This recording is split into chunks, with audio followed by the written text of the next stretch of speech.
Peace out there. This is Z Props, aka the BlaccPreZ1Don, hitting you up with an episode of the BlaccPreZ1Don show. Today is the first anniversary of the show, which I started on this day in 2024, and wanted to celebrate that fact with an episode. The title of this episode is The Tao of the Black Panther, 1995 to 2025. Yes. Of course, we're here live in Lokahatchee, Florida, in Palm Beach County, aka the Trump Tivoli Garden. You see me? And wanted to take a time again to reflect and put a period on this iteration of everything that I've been doing, because it's as if with all the changes that have been going on, there are those who want to keep me in the same position.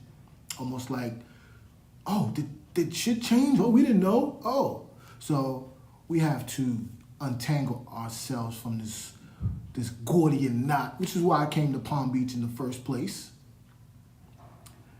so that I can properly disseminate this information and my philosophy and what have you.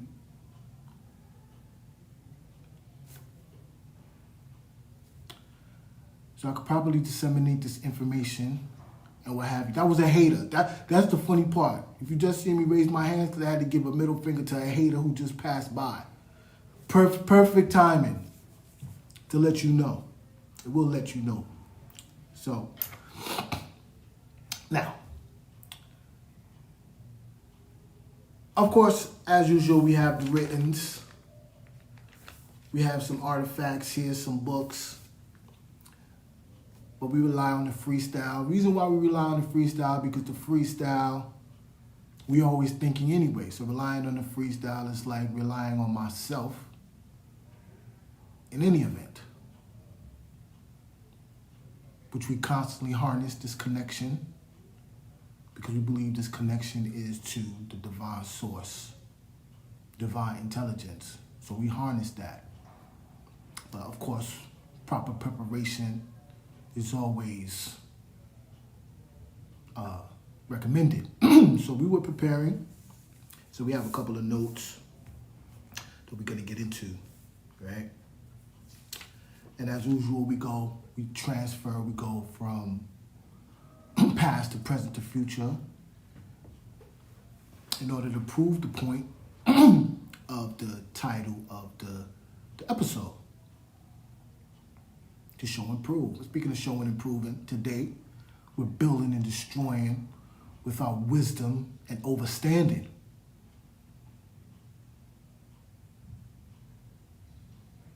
To show we're a master and that we're born in a culture that will free your dome.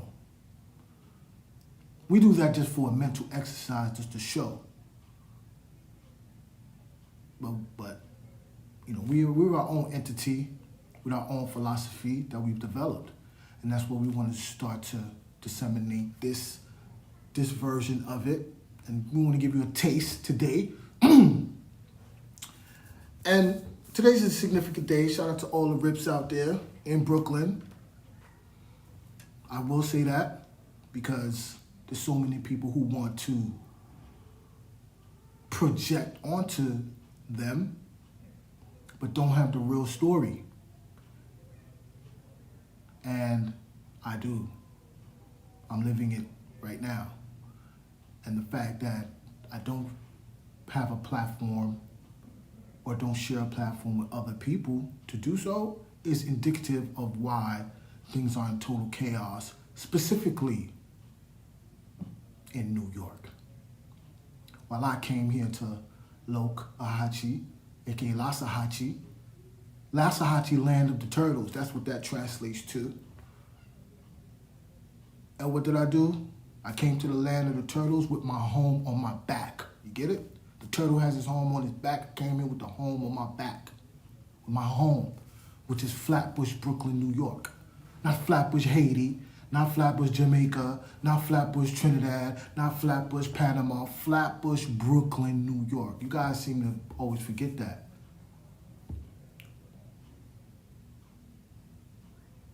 And I came down here, it's funny, while I read the New York. And, you know, like I said, this is Palm Beach.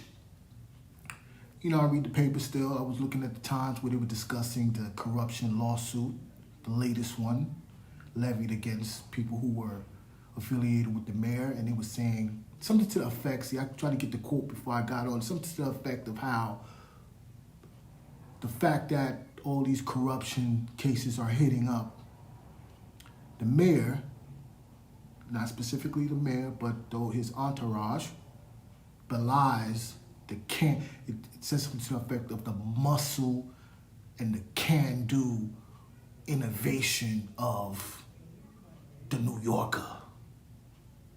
And that's exactly what I brought here to Lokahachi, which will be part of the story we will tell, which is why I feel very satisfied.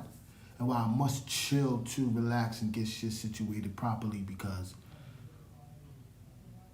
they don't want you to hear this part of the story. This part of the story is just like the real show and prove. Like, oh, word? Yeah. And I'm sure bits and pieces go out, because I have been producing since I've been here. I've been here 9 years.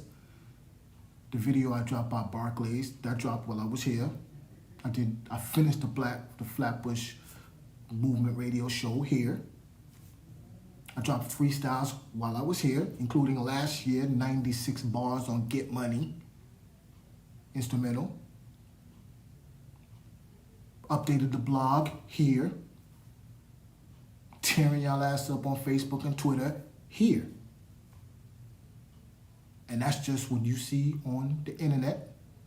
And of course, that hard work ethic, which complements my internet, I brought that here too. And that's really why because it was almost like a setup for me to come here and fail. But what happened is that, again, that's why we give props to New York. My New York upbringing prepared me here. This is why I wear this hat comfortably, to show that I came down here with,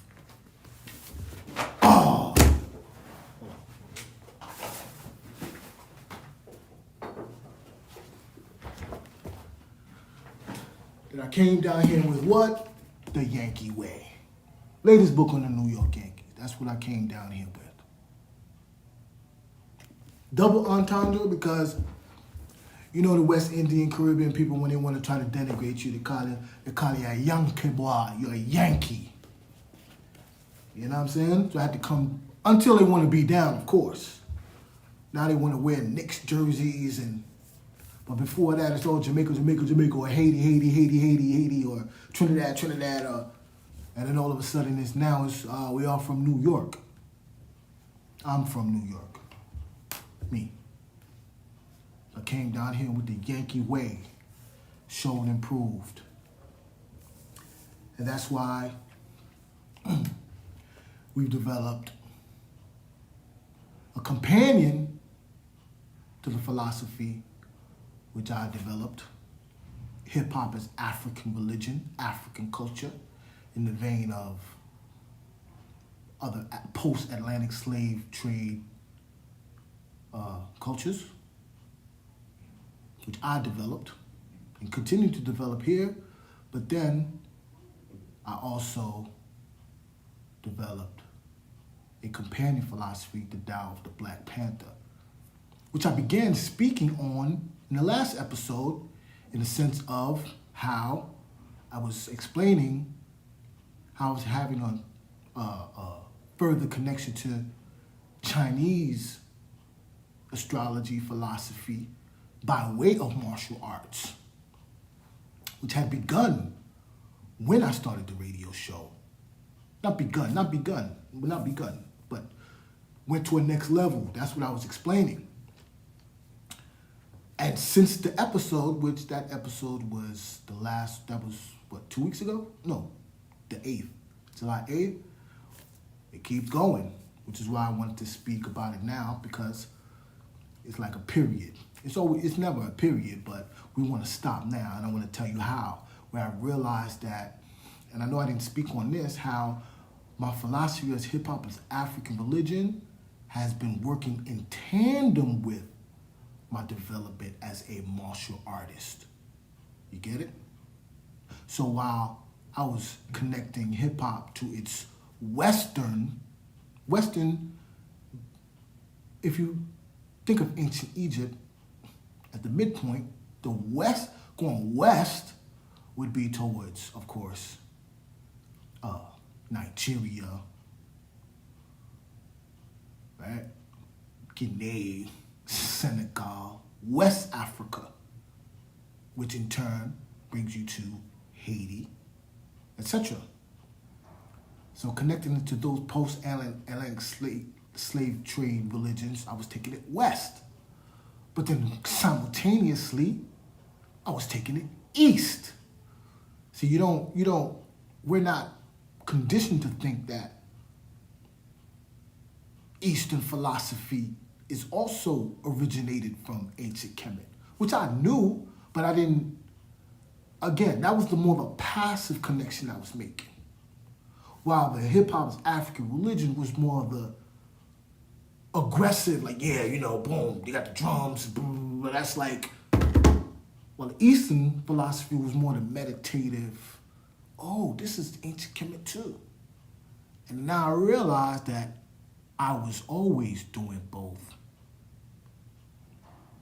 meant to do both, and reconnect them both, which is what I've done. And I'll tell you how shortly. So that's what the Tao of the Black Panther is, the companion philosophy to hip-hop as African religion, which I've developed. Reason why I say 1995, of course, that's a good point.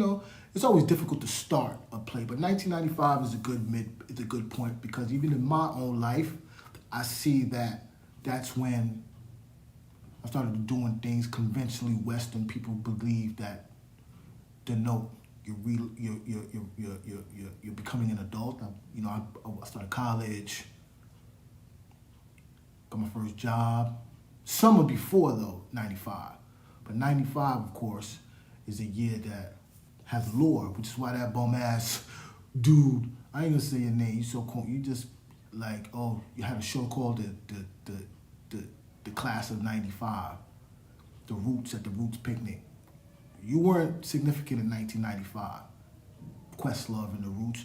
You were dissing the dude who was hot in 95, which is Biggie. Okay, I'm not gonna let you forget that.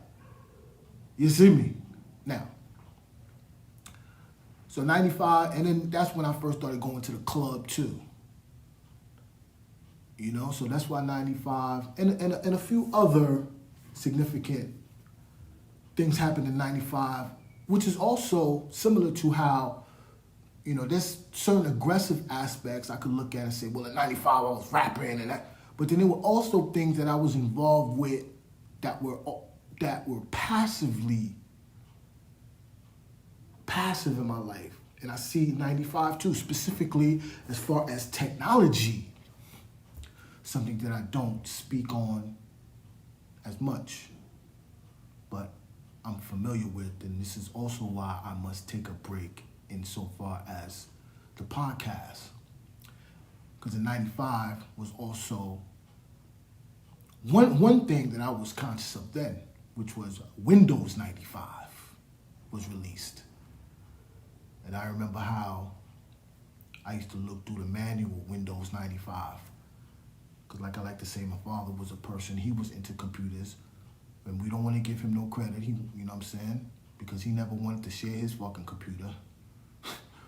But my uncle, who was in the Air Force and worked for IBM, he did though. So I give him his respect for that. He used to share his computer with me. He let me use his computer, which is the computer that I wrote the first thesis that I wrote on hip-hop on. All right? So I was always into technology, but but technology was always something that early I had the inclination to not let dominate me, but to use it towards my own ends. So that's why Windows 95, I remember I used to go through the manual, etc. But another significant occurrence in 95 was Amazon was created in 95 too. So that's why we want to talk about it from the perspective of 1995. That's a good period, 95 to 2025. Really, it should be 2000. Because 2000 was when I started studying martial arts with this cat named Sensei Majid, Scorpion Martial Arts. But 95 to 2000 was when I was putting it all together as far as the direction that I would take for the past 25 years. So, but 95 to 2000 is significant for that reason. But really, it's real the dial of Black Panther fully begins. And insofar as, again, the complement to hip-hop as African religion theory, which I've developed and lived. That began the same time. And this is all me reflecting since the last episode, right? But before we get into that, let's talk about the significance of, also why I wanted to do this show, is because, again, we were saying, shout out to the people who celebrating today out in Brooklyn, right? And also, we also know that this is also supposed to be, actually the last time I went to New York was 4 years ago this weekend when I was at Summer Jam, when they were memorializing DMX. I was there with the dude whose company owns Hot 97. The irony. Yeah. The dude who owns it, he was in my school too. He was at the school I went to. Okay? So what does that say? See, that's how you have to give examples to give you. So people who I've been surrounded with who try to downgrade everything that I've done, my family members specifically, mother, father, anything I do, if I say, yeah, I got $50, they're going to tell you, why don't you have 100? If you have a fucking bachelor's degree, why don't you have a PhD? These are the type of people I need to get the fuck away from me. Sorry. Which is why I'm about to feel compila. People who want to, again, and this is significant, I'm bringing up the Haitian Revolution, and also too, this is also the date after the Haitian Revolution supposedly started, and we are keeping up the tradition insofar as the wicked exploitation which people try to subject me to, especially people who hate you too.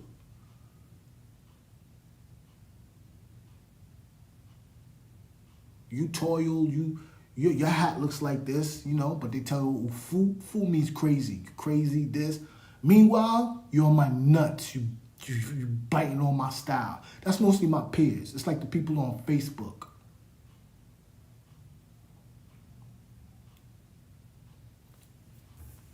That's significant to the Haitian Revolution, which, we don't fall for that rhetoric and people telling you this, Haitian this, blah, blah, blah, and then they're the same people exploiting, like I said. I've witnessed this myself. Nobody hates me more than these fucking Haitian people, boy. They hate my guts for being American. Word. Yeah. So that's a significant date, Haitian Revolution. And we're going to discuss that too because, people often discuss the Haitian Revolution within a particular context, the one fighting against slavery, which is an important one, but never in tandem with the American Revolution or the French Revolution. Since I teach world history, I've been doing some building on that and all share the ideals of, the all the shit the Freemasons try to uphold and purport to uphold of liberty, justice for all. So that's something we will build on in the future. And I started this weekend. Also, too, I was building with a couple of cats, telling them this is also the weekend, and especially as far as me being in Florida, you know, people like to. I heard this something called MIATL, but New York and people been coming down to Florida for how long? Including of course, the boss. George Steinbrenner, who used to operate out of Tampa. Oh, you forgot the boss? The boss, George Steinbrenner, the one who gave Deion Sanders $250,000 in 1988 for him to start doing what he doing. That nigga. Oh, you don't remember? You don't know him? See, niggas got to talk to people who don't know. I know. That's why you mad too. We're going to get to that. So I've been coming here, like I said, for the first, and it's interesting as far as hip hop too. Like I said, it was all seemed predestined, because when I made my first demo tape, I came down here. That was 1992. To Port Charlotte, which is close to Fort Myers, where Deion Sanders is from. Right? You know, my aunt, she bought a house out there. Way back then, 92, and we all came down there. But what's significant about that, I remember two significant things, is that it was also when Hurricane Andrew hit.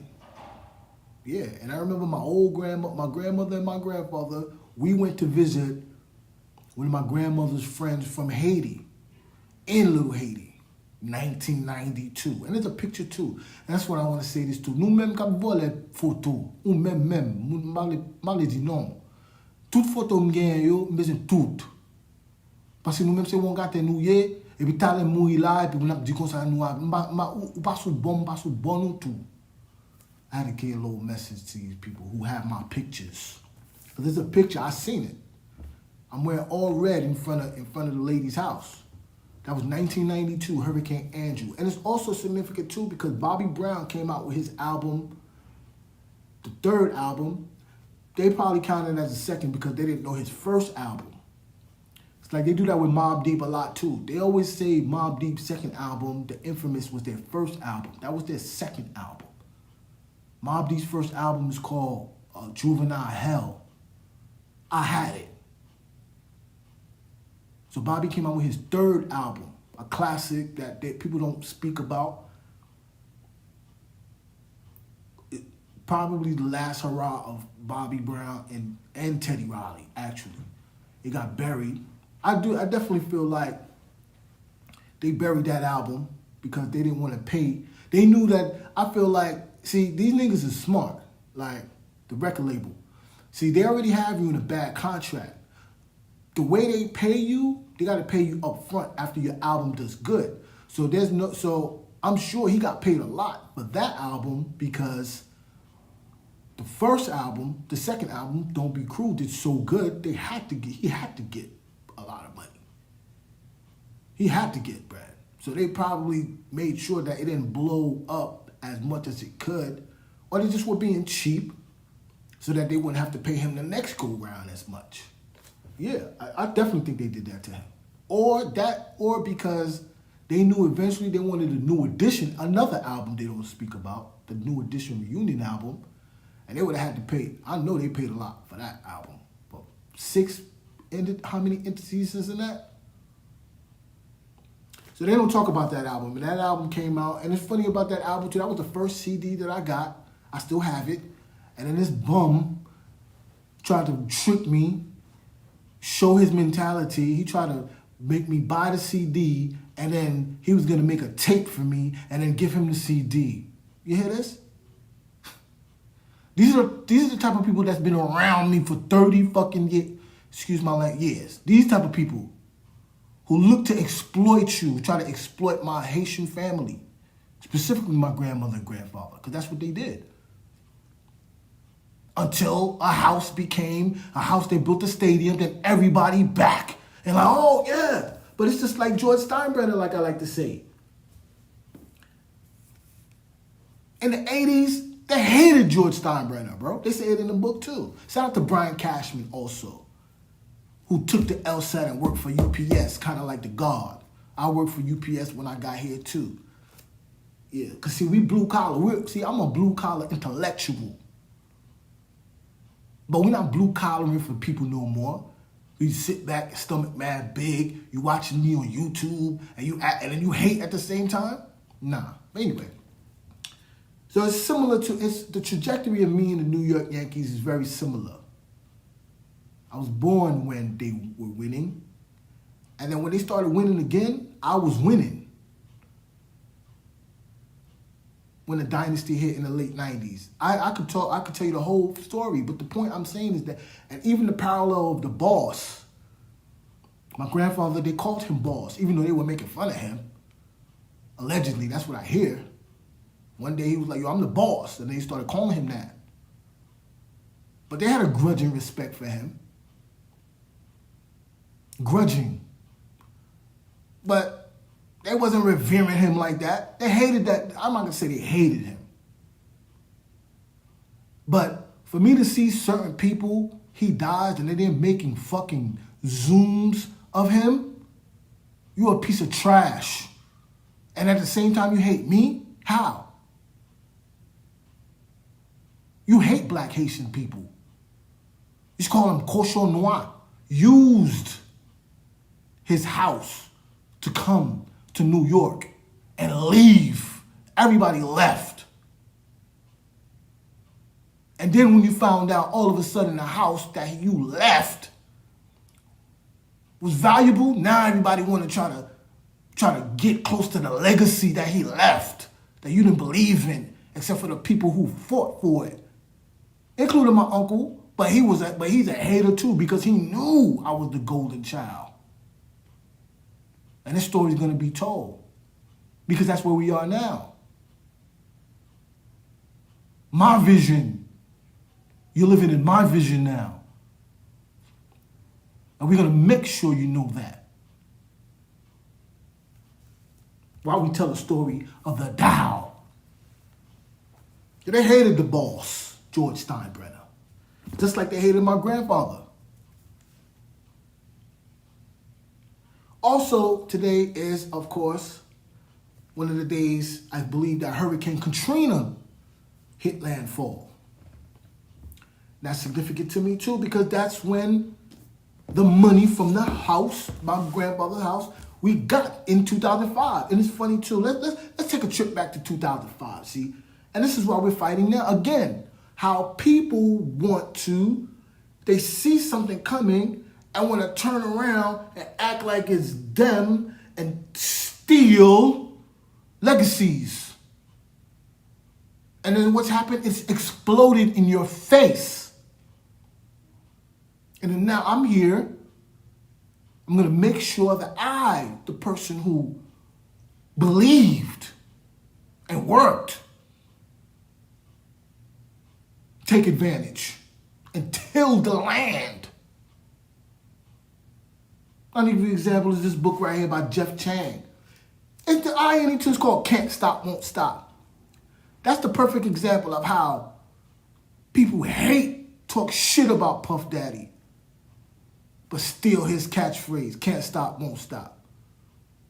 So this is Jeff Chang, an Asian American, I don't know if he's American or not, who wrote a book on hip hop. And the irony of it, what do I have on the front page? The block and lot number of my grandfather's property. Funny. This came out in 2005.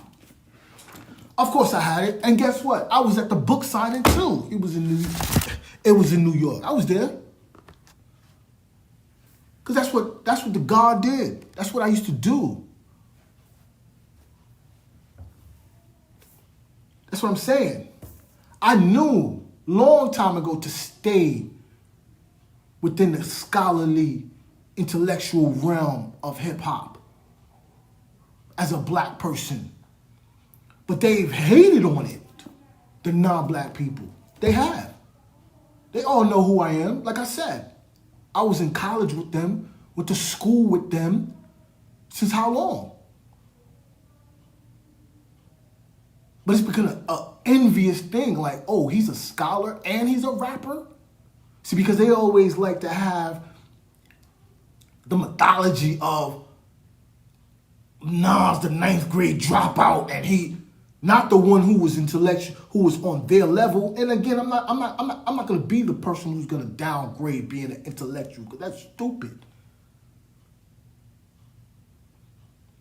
That's to make you feel better. If you feel better by doing that, feel better. Because the irony is that all I see now is a bunch of people trying to be smart now. Talk about, oh yeah, Dr. Ben was the first to say Nubia. Oh yeah, yeah. You see, because now they turn from this, and when did this come out? 2005. They turned the holy book again. They still went from pimping to all of a sudden they activists. And I'm supposed to sit here and be like, oh yeah, and give you props. You're being exploitative. You're being nasty. Why? Of course there's a Haitian American element to it, and let me address that. It's just like this dude named Black Authority. Let me talk to Black Authority. And I've been out giving the smoke. You go on my YouTube show, you see me, I went on shout out to Casual from Hieroglyphics. He cool. But it's like, how does the Harlem, and then he had to do this dude named Brother Reggie, right? From Harlem. He's on his show. He gets on Casual's show. Casual, I give Casual his props because, see, I'm casual in the sense of like, Casual is a dope rapper. His crew was called Hieroglyphics. And then he actually studies hieroglyphics. Shout out to him.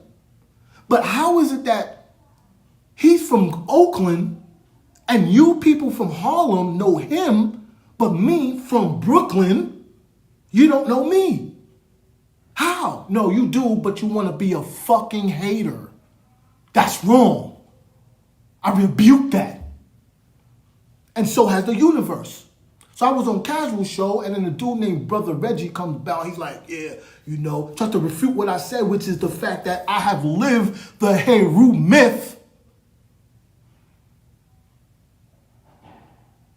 within the context of hip-hop. He tries to refute it. He comes after me, tries to refute. Brother Reggie, see, this is how I'm going to do it now. You see, I don't have to say nothing to you, bro. You don't rap. You know nothing about hip-hop. You try to say some reference about, oh, if nobody know your tape, then nobody, what do you talk? I told y'all, ask your boy Professor Small who the hell I am. He read Is Hip Hop an African Religion when I wrote it 25 years ago. You don't want to get props because you know I'm both. I'm a dope rapper and a top-notch scholar. That's the reason why the black community is in shambles now, because you didn't anticipate the hip hops. What happened is that the black community, the old civil rights guard, whoever, they don't want to provide hip hop with a space within the black community without attempting to co-opt it first. And that's blown up in your face. And it's not just like people, the older guard. It's the people who are the age group of hip hop but are not down, like Black Authority and Brother Reggie. Let me talk about First of all, Brother Reggie, who went on Casual from Hieroglyphics show and then tried to talk trash about me after. You know how, and then all of a sudden I see you on Transatlantic Production, who I know. You want to tell me Transatlantic Production number 856 something like that. That's how long I've been. I know all of you guys. I'm a preeminent black scholar, brother. But see, I don't even have to talk. You know how I'm gonna start blowing y'all out? I'm gonna show you the picture of me with John Henry Clark's wife in Egypt in front of the statue of Ramses. That's how me I go, no. Sound class style, right? And then I pull something out and say, you commit, look. This is all of you guys here. You're all in this. But who's this? The dude you tried to rise up against me, Brother Polite. See, this is a stain on you. But see, we're not having, you've been trying to bring me down. You're hating. I'm not taking that. So that's why you got to take Trump in your mouth. That's why the universe did that. because you've been hating on me. And now Black Authority, same thing. I go on Black Authority show because he tried to do the same thing. He wants to take credit for the Democratic Party's implosion by saying that the black media caused that. You came out with your first thing in 2015, Black Authority, so-called Black Authority. The black thing had been going on years before, since Obama. Trayvon was when, 2012? How did you, and you don't even show your face. How in the world are you going to take credit? And the thing about it is that then you want to be funny. I looked at the video what he did was he made a video where he was talking about how like the Republicans were fighting, totally ignoring what's going on with the Democratic Party, and especially in the black community, how they're being destroyed right now. So he wants to deflect and talk about something happened with I think Elon was fighting with Trump, something like that, blah, blah, blah. They want to deflect. And then I called up, and then I was like, yo, why don't you talk about how Jasmine Crockett, she just got destroyed trying to run for something. You're getting destroyed. So I'm debating with him on that. And his punk, what he does, when I look at the replay, what he does, he's telling jokes in the back while I'm talking, making sounds and doing doo-doo-doo-doo, trying to play me. You a punk.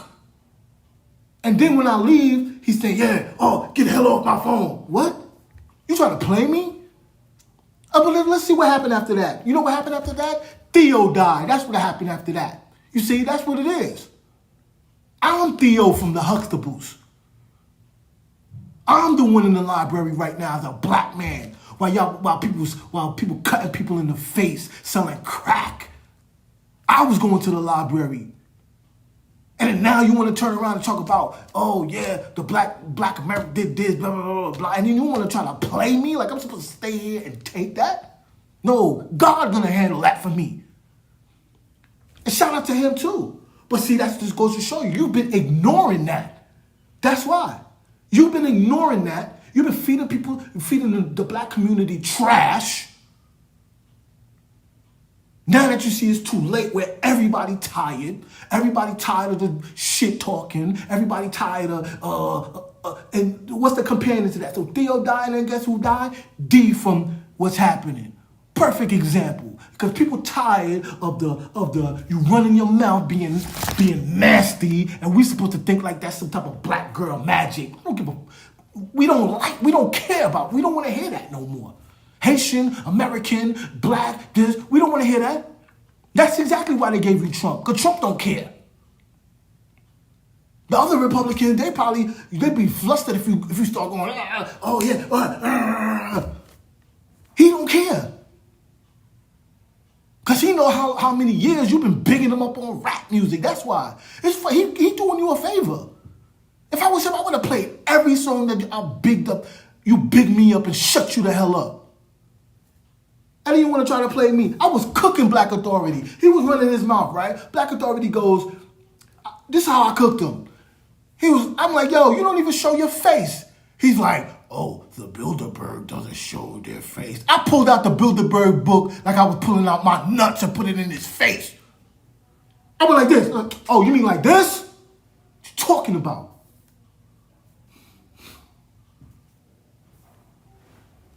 And then let's talk on another level.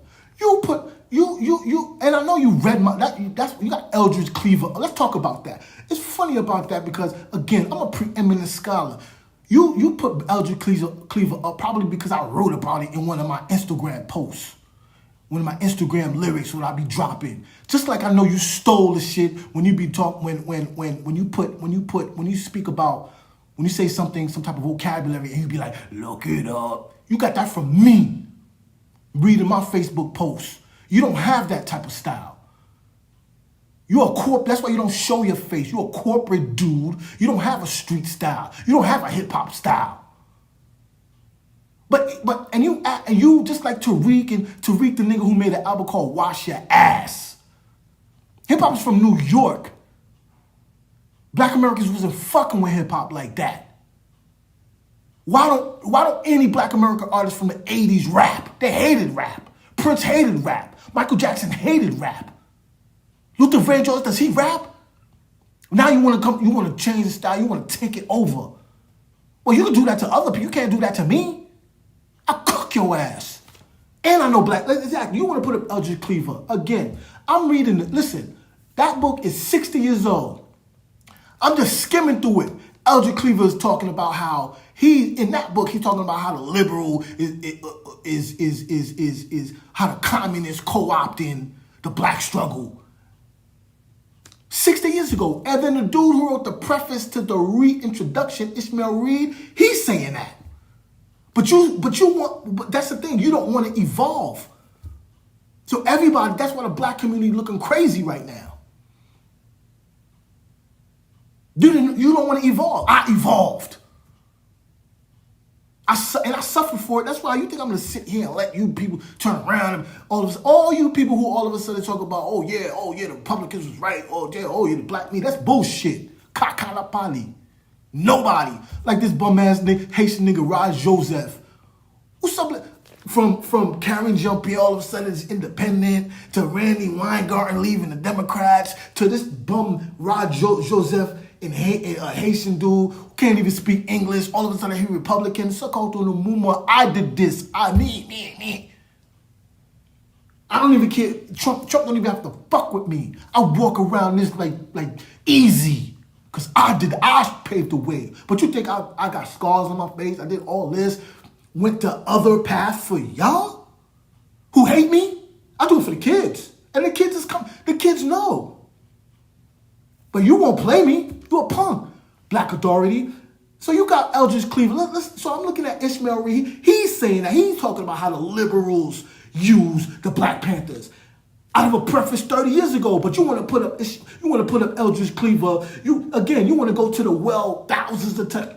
They done raped the Black Panthers. They done raped Malcolm X. Made him gay. And you think that because you're going to put that up, are we supposed to just bow down to him?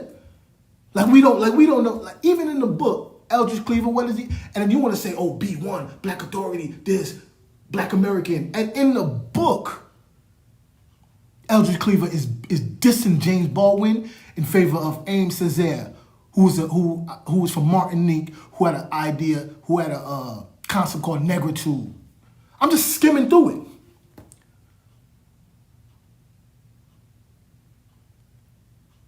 And then at the same time, while you want to diss other black people from other places, you want to give credit to the Panthers for being international.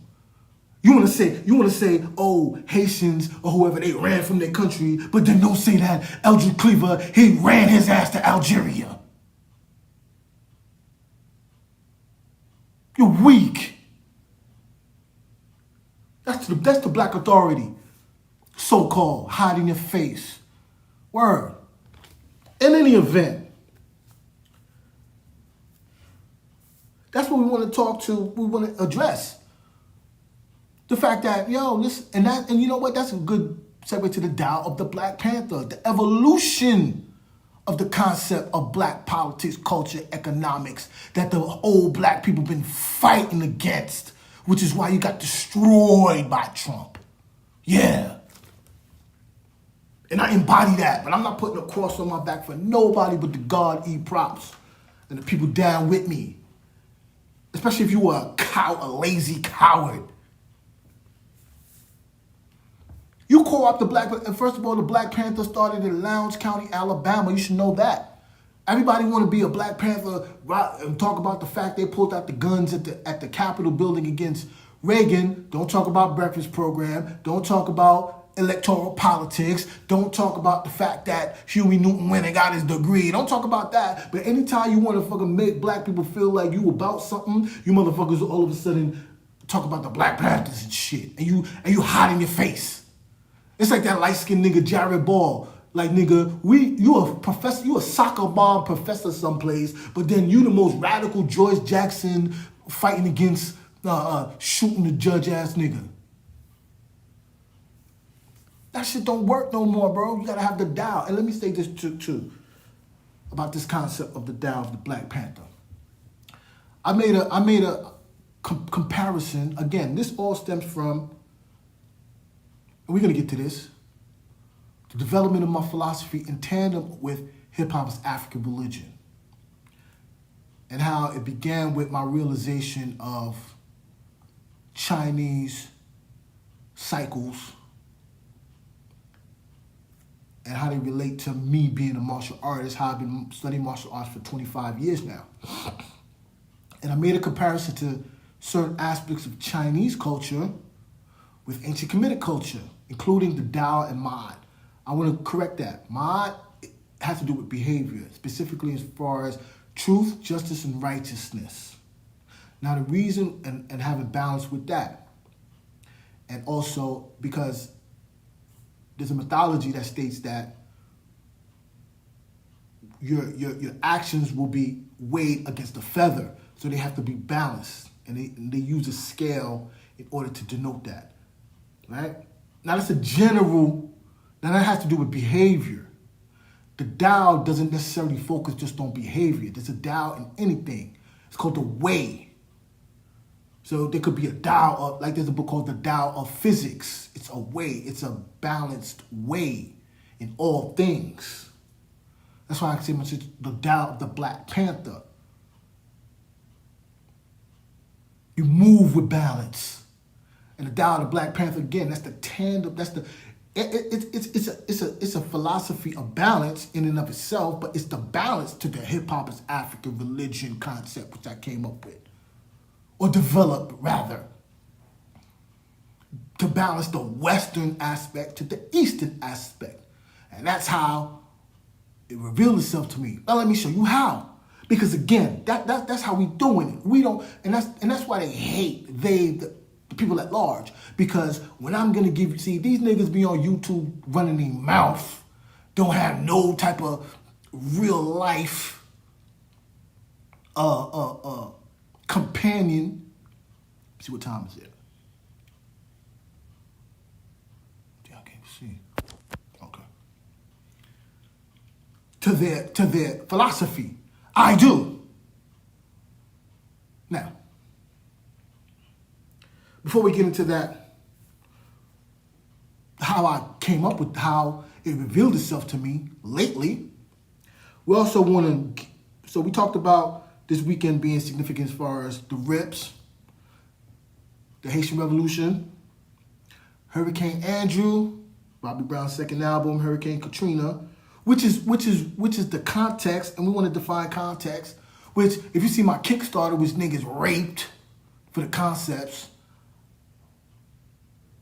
I wanted to do and it's revealed too, that's the thing. That's why we want to thank the universe. That's why I got to stop too.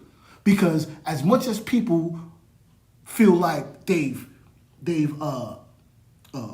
taken my philosophy to implement without giving me credit, the universe has made sure that I took it to a next level, which is what the Tao of the Black Panther represents.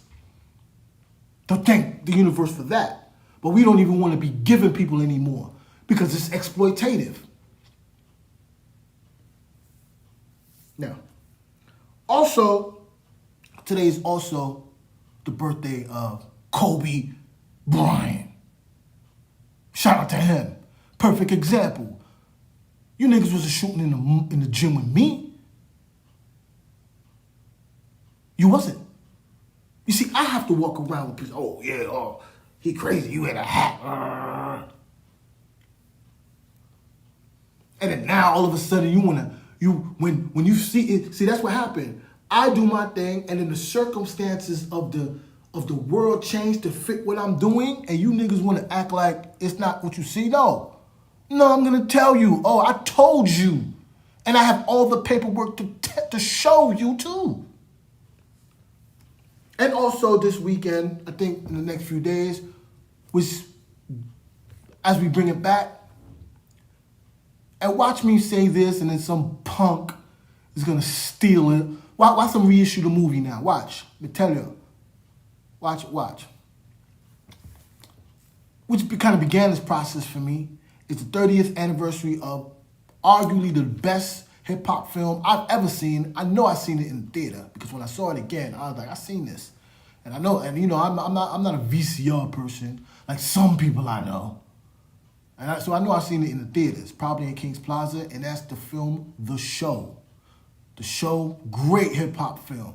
Closest, like, when I watched that film, it reminded me of exactly that time and how great hip-hop was at that time. And then when I look at that joint, it make me know why you niggas want to be hip-hop so bad, because you wasn't there. You was insignificant. Great film. With Russell Simmons,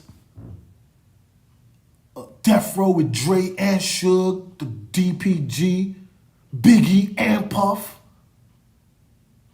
Naughty by the criminally underrated Naughty by Nature. Only underrated because who's talking about hip-hop? People who wasn't there. Who else is in that joint? And Run DMC and the Wu-Tang Clan. Wicked film. And Slick Rick. Super film. And when I watched that film, I'm like, yo, no wonder none of you niggas couldn't even been around those days. I was, though. The Show. 1995, August 95, came out after the Source Awards. Right? I want to show this too, like I said, Hurricane Katrina. That's why this book right here, Survival, see?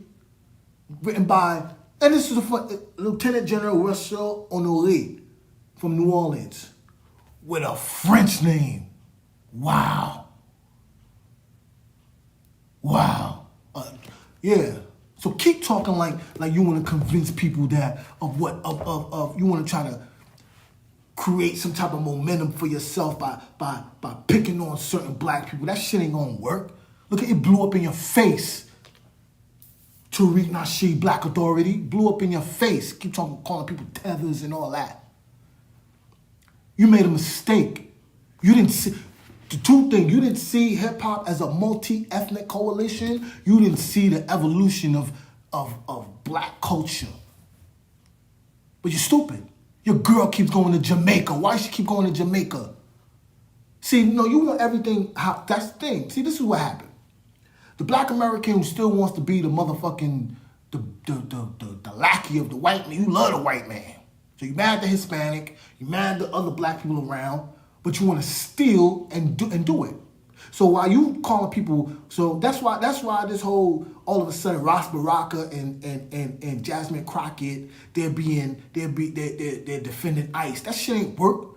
So you mean the last 2-3 years when they were fucking degrading people from other countries, Haitians and whoever, you weren't saying nothing.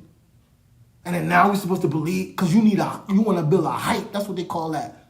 You want to build a hype against Trump. You want to act. It's just like how. Here's a perfect example of what I'm talking about. The dollar, but don't worry about it. I got it. Watch this. Perfect example. What's going on in New York? In New York, the other day, we had a shooting between two factions. Right? Now in New York, it's divided ethnically, politically, right? Now, Flatbush, where I'm from, is home to a diverse set of black people, different. So that means it's Haitian, Jamaican. It's been like that for a while, since I was born, as opposed to Harlem and Bed-Stuy, etc. And the gangs, by default, by circumstance, develop like that. We all know that. I'm not telling you nothing new, right? Now, but here's the problem. And this is how the universe works. So the solution, a person like me, a Pan-African, who God made to be able to speak with, because again, as a youngster, I was going to school with African Americans when they were burning and killing Haitians. And had to go through that. And did go through that. I got the scars to prove it.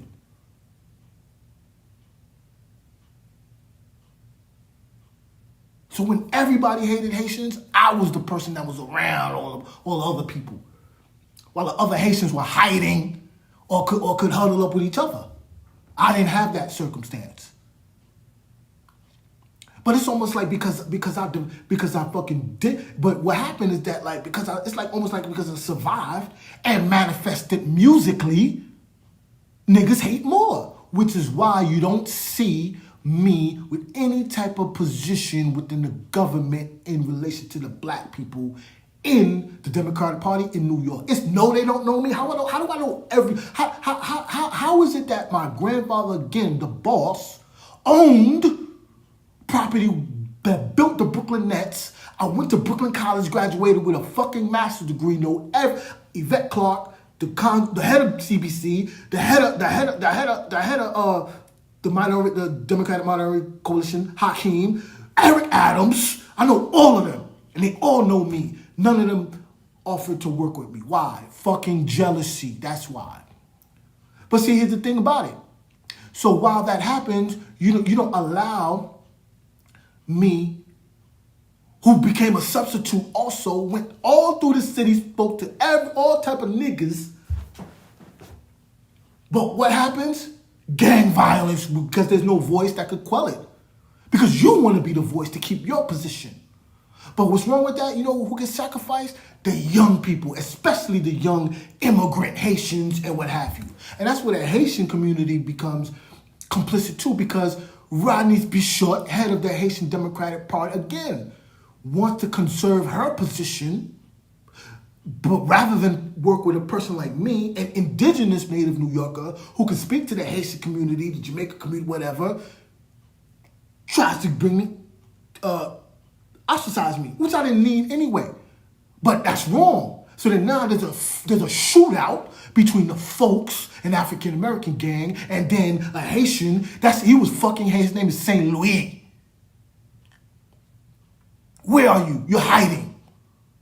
But who's there? Adams, Letitia James, Crystal Hudson, all trying to be like, oh yeah, we want the gang violence to stop bullshit. You want the gang violence to stop, Adams, but then you giving Mano a key to the city?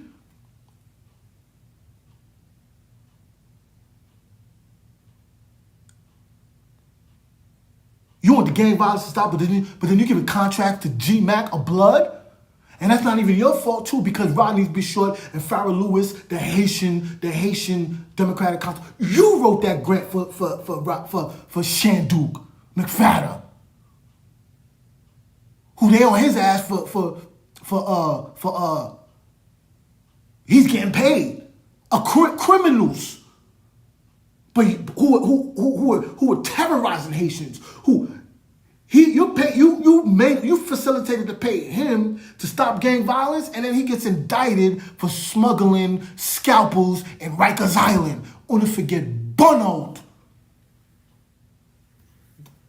Y'all did the Haitians, again, these are old, these Haitians, again, they don't represent the newer generation that I come up with. See, that's what happens.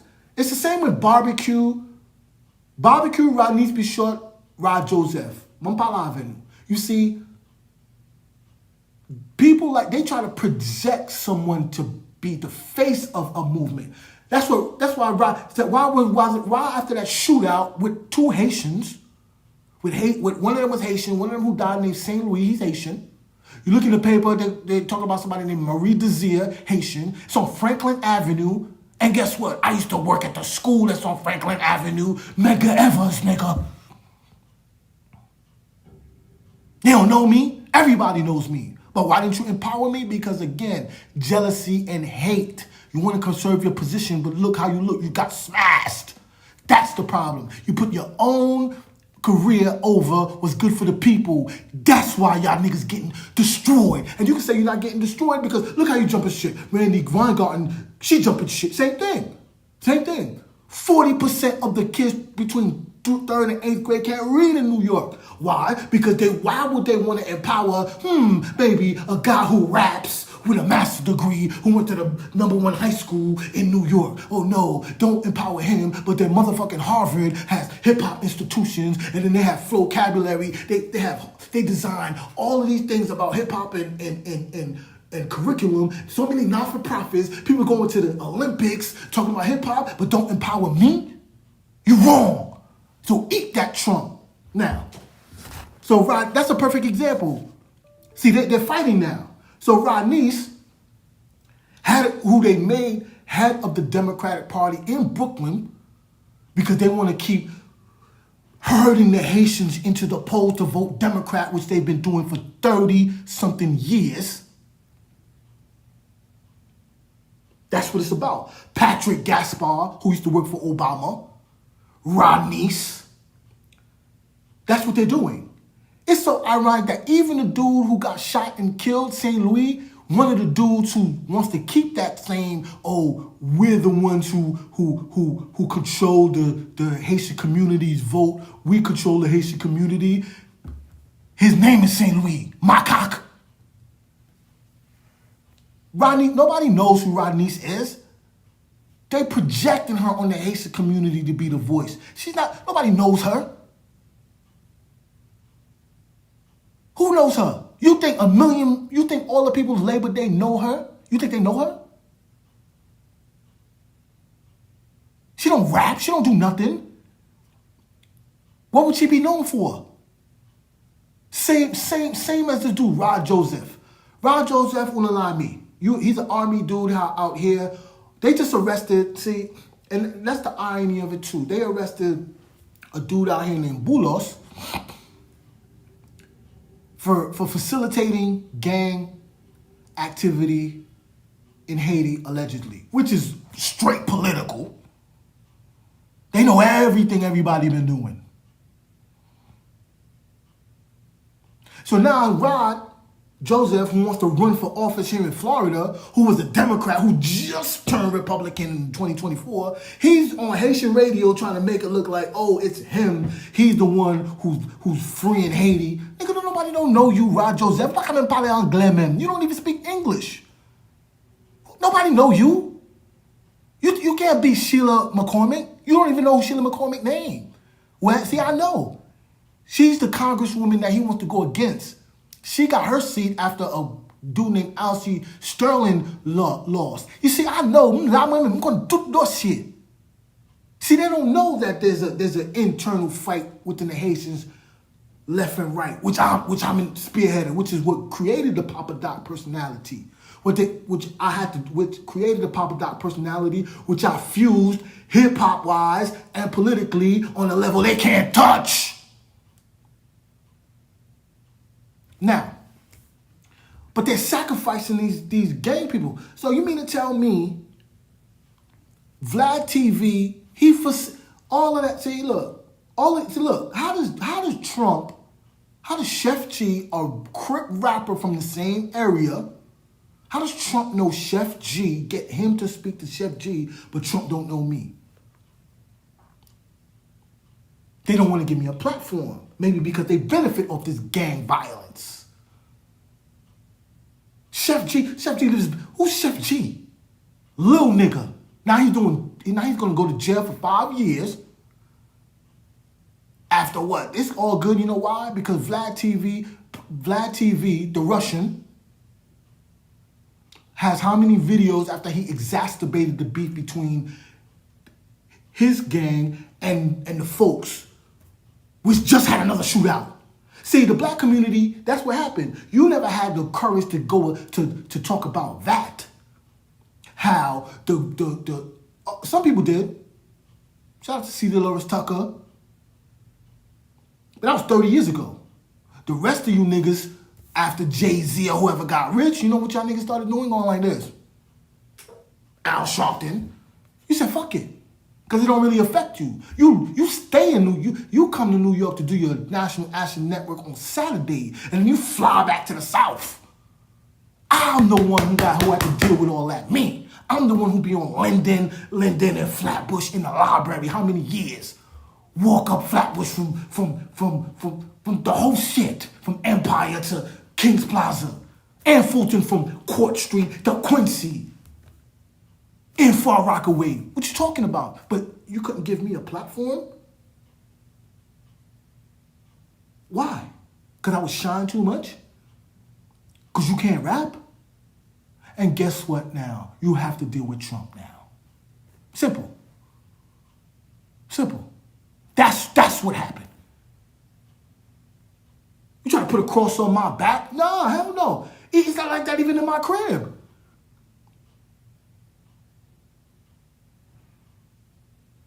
My father never tried to fucking, he didn't believe in none of that. Even since I've been here, all you do is try to hate. Wickedly. Now, shit has changed. And let's talk about how shit has changed too. But, all right. It's a lot to speak about. But I'm just giving that an example of how they try to project. Same as barbecue. How in the fuck barbecue, a nigga, he on TV 30 times? How? Because they want to create him as a person that you look to be a leader in the Haitian community at the expense of someone who's actually a leader. The same thing they always talk about. See, they got this dude named Aristide. Anytime, see, again, it's the same thing. You Negroes, people, always, anything that happened in the black community, you blame Republicans, and that shit don't work no more. That's the problem. You have no ideology of self-accountability, bro. And then what's worse, then you try to bite the style of the nigga who went to school, who works, and this, and that. You think God's gonna let that happen? You think the universe thinks that's right? That's hate. You hating. Even trying to do good, you're gonna hate? Well, I hate that nigga, but I'm gonna steal his whole style. No, and it's all, again, this is your man in 2005. Again, this is y'all, look. Brother Polite, that's your man. That's your man. King Simon, I could get to Uno in a minute. But I already getting at you, but hold up. But here's the thing, right? Anytime something happened in the Haitian community, again, the first instinct is to blame the Americans and say that it's because they don't want President Aristide, who's like their God, the thing of democracy. They don't want him to have a voice, so that's why they're doing things. Bullshit. And then what does that do? Give him cover to be bullshit. Lies.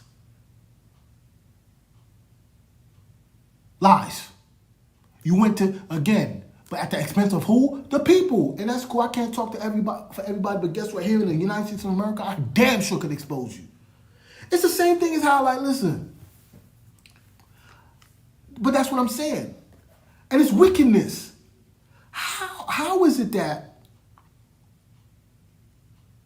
And but see, I'm the victim of the agenda, but I'm not here to get exploited. That's going to be the revolution. Because it's obvious that's what they're doing. Because I'm the original. Like I said, when I try to point out my nigga, I am the original kaka. Get. Look. What you talking about? I've been doing this. I think I could do back on them, man. Original hip hop. Listen. You couldn't take my hip hop car. It's both. It's New York and hip hop. Which one? With head or gut? Which one? You not that. I'm that. You can put it on a t-shirt. I'm that. And you want to be that. That's what. But what you want to do? But see, that's racism, and I'm gonna expose you Haitian racists. Because that's what it is. How are you not giving me a platform? Everything you're trying to do, you're getting it from me. The conference, let me show you.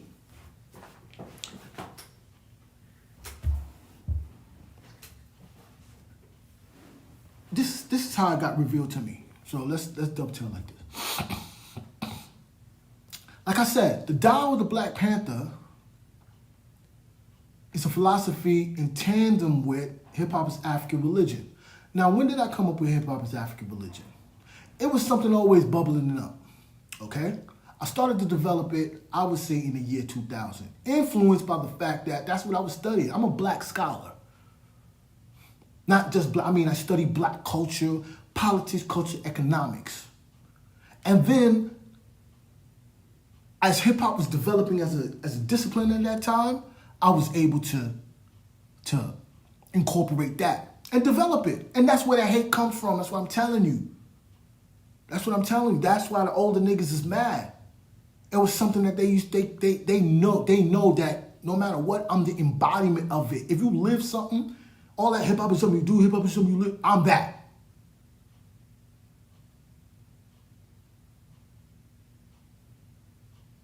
And you want to hate. That's it. Now, but how it revealed to me, and this, let me give you an example of how I live it to show you the difference now with the dial of Black Panther. So I started martial arts in 2000. And that's again too, you know, I've been doing reflection like I did before. And it's just, it's a sense of satisfaction. Because when I look around, I said, man, if I looked at myself in 1995 and I looked at myself now, I'd be happy. I'd be happy. Because this is exactly, and that's how the feeling, it's a feeling like, oh, I feel the same way that I kind of feel like I felt in 2000. And this is why I took this path. Because I had confidence in what I was doing then. It just took a while to manifest itself. And I feel it has manifested itself, and that people around me want to act like it hasn't. And I'm not going to let that shit fucking happen until they get to figure out what to do and they act like, oh, it was them. I'm not Jesus Christ for y'all. I suffered, I got cut in the face, I had to be here. I've been here since Trump won. So all that shit you niggas was talking about, Trump, this, and that, I had to eat that. And then all of a sudden they have a bum-ass nigga like Snoop Doggy Dogg all of a sudden talk about he down with Trump. You call that flip-flop? He need to do a joint called flip-flopping in my house shoes. That's bullshit. And I know that's what they getting ready. They finna do, but I'm gonna call it out. At least, but boom. So that was the year 2000, right? And it's been increments because because initially, and again, that's why I say it's in tandem, because I started with a black martial artist, and in the first instance of attempting to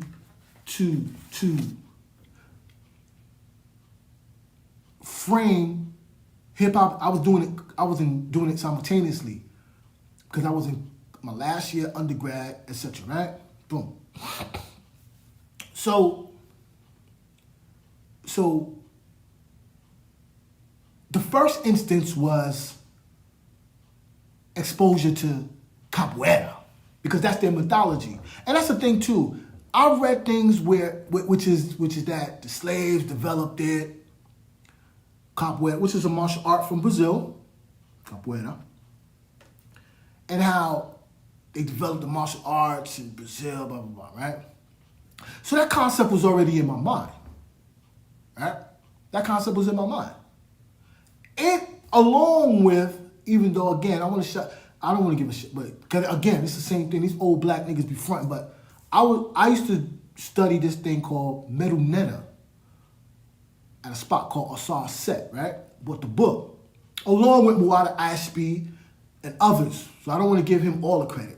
But he taught ancient Kemetic shit, but then also Chinese things too. But didn't you knew they were related, but he didn't teach it as something relatable, as one thing. It was like separate. It was like, okay, this is Egypt stuff, this is Chinese stuff.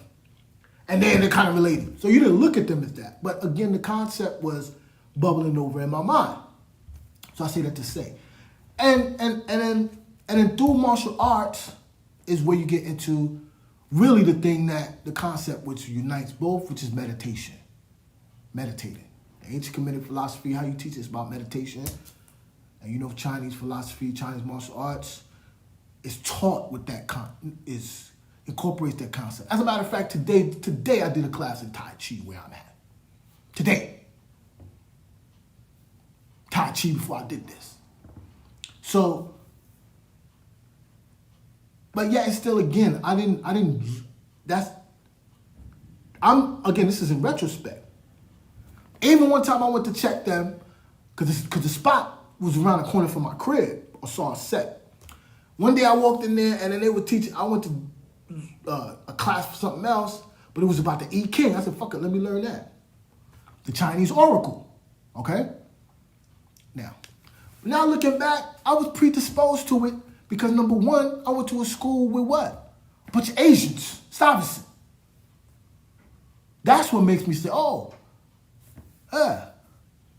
And even the concept of that's why I'm saying even the concept of hip hop and martial arts, I was predisposed to that too. Although, of course, they always give the RZA and Wu-Tang all the credit.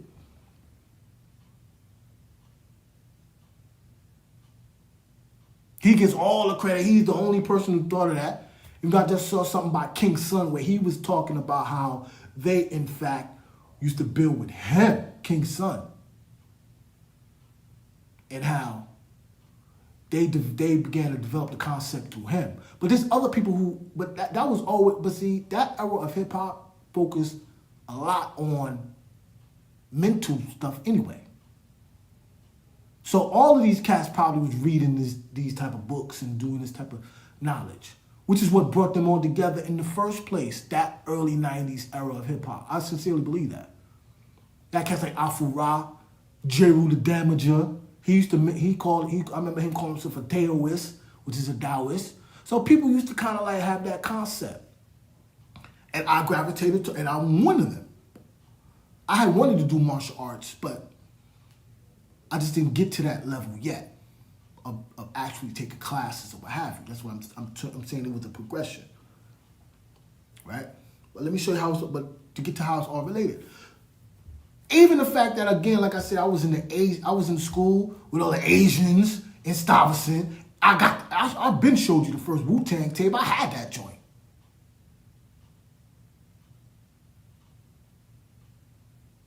Okay. So I was always studying the higher sciences, just not within the context of Eastern philosophy, seeing how that's related to African philosophy. That hasn't been developed yet. Even the ancient Kemetic, again, give a shout out to both, because Raunif Amen, he does it from the standpoint of meditation, but Muwada Ashby does it within the standpoint of yoga. And I bought both those books at the same time, A and B books. So it's aspect of meditation, because really what it's about is controlling your mind. All of it is about that, and your thoughts, and monitoring your thoughts and your behavior and things like that. So even then, I just did the knowledge on that. I've been had that book about Muwada Ashby talking about Egyptian yoga, etc. But in the year 2000, when I took martial arts, is the same year I started to develop the theory. Is the point. The Tao of the Black Panther was the companion to hip-hop as African religion. So while hip-hop is African religion, I related it to Western culture, remnants of African religion, by way of Kemet, which most people don't see that. I was also doing it on the East side, through Islam, which what the brother is, he's Muslim actually, Brother Majid, who I started martial arts with. So me as a person who grew up Christian, see that? Studying from a black Muslim, and even him, he was a black Muslim who used to train with the Judah brothers, because he's a boxer too. He trained with the Judah brothers. Yeah. Competed Golden Globes, everything. So that's where I was learning from. So, but that facilitated my interest into Eastern philosophy and culture, such as the first person being, of course, Bruce Lee, who himself, see, that's the thing too. And that's the thing too, is that as an American, I think that's what happened to the Americans, see? While everybody was doing that, as to America, America wasn't doing that. But they have been. It's just that they don't present that. Because so many people are like anti-American that Americans don't get a chance to showcase themselves as being international or being worldly. But guess what though? When you go to these motherfucking niggas' countries and shit, you pull out the goddamn, when you pull out the motherfucking US and shit, oh, they love your ass. But what they didn't realize is that while you love us, nigga, all the shit that we was taking from you, all that shit, I was studying that shit too. Now me, it's by default because I'm from New York. So you think that your bum ass was studying all this shit and I was just studying you too? The first person I realized that was from the Asians. I'm like, yo, how the fuck you over here? You don't even speak English. You got all this money. And then, you know, the Asians are real. They the same. All niggas, everybody's the same. So once they started getting their weight up in America, what you think they started to do? Talk shit. That's what it is. Like, oh, y'all niggas talking shit. And then they start dressing hip-hop. Hip-hop was the way that I seen it. I knew hip-hop was international already. That was the thing. Once I knew hip-hop was international, I knew that, like, yo, there's no way. I don't care where I'm at on earth. You're not gonna try to act like you more hip-hop than me. And they definitely don't like that. All right? So, yeah. But let me show you how the process unfolded of the unification, which is the basis of the show today. I tell you what the process, but here's how the process unfolded. And it unfolded in steps. And the context is here that I've come here to Lasahachi and completed it. And that's why this show will probably be the completion of that process until I can take everything to the next level. Because I got a whole lot. It's a lot. Now, the first step was how I spoke about this probably my last episode of how part of the thing that the Muslim brother was teaching me, martial art wise, was a process called Kali from the Philippines, right? Stick fighting. And this is all up to date too. I just did the knowledge on this like a couple weeks ago too, to the end. Watch how I ended. So I didn't have one. So I had a machete. Because again, I wanted to study ancient African religion. And you know, just like I went to study ancient Kemet people, I fucked with the Haitians too. Which I know that's why they hate me too. They all want to prove that they know voodoo. And I'm not trying to, so they all want to have a fucking voodoo fight with me. Yeah. Because guess what? Because I'm going to tell you why I say that. It's because even with my father, yeah, it's a competition. Everybody around me want to show that they smarter than me instead of wanting to work with me. That's the problem. And I'm like, yo, get the hell away from me, bro. And that's why I got to wear this right here, is because it's like, I have to be the adult. Because I learned. That's one thing, good thing about being a substitute teacher, is because I learned how to become an older person amongst younger people. But then when you're around older people who want to still live like you, what room do you have? So I have to be mature for the fucking older people too? That's what's been happening. And I'm not having that no more. I have to be the mature person for the older people and shit.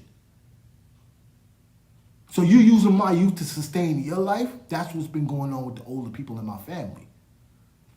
So they don't want me to change because it's like I've been helping them maintain their level.